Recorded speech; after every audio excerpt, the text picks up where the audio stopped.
Nous connaissons tous le proverbe, c'est ceux qui en parlent le plus, qui en font le moins. Comment donc parler de la charité sans entrer des deux pieds dans ce travers?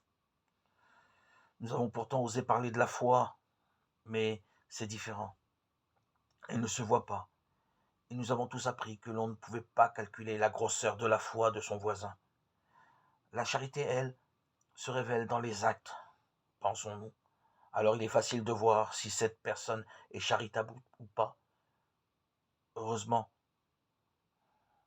vous ne me connaissez pas, je peux donc en parler un peu plus librement.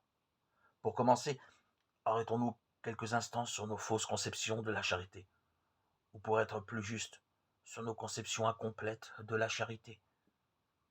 Je suis charitable quand je donne aux pauvres, je suis charitable quand je fais des choses pour les autres. Je suis charitable quand j'aide les gens. Tout cela peut être tout à fait charitable, comme cela ne peut pas l'être. En effet, si j'aide mon voisin pour que les gens m'admirent, je ne le fais pas d'abord par charité. Si je donne aux pauvres pour avoir bonne conscience et que je râle dès que j'en vois un faire la manche, cela ne vient pas d'abord de la charité.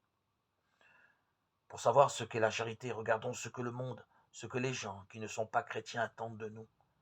Il est important et utile d'entendre leurs critiques à notre égard. Elles montrent à combien nous manquons de charité. Ce qui revient le plus souvent, c'est notre manque d'unité, notre façon de critiquer si facilement les autres, notre manque de compassion. C'est notre difficulté à pardonner et à reconnaître parfois nos fautes.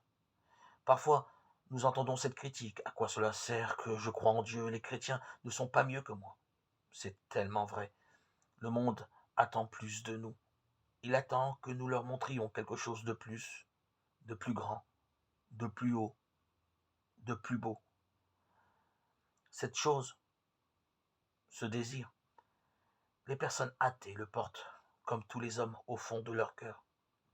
Ce qu'ils attendent, c'est un amour absolu, sans retour, en arrière. Un amour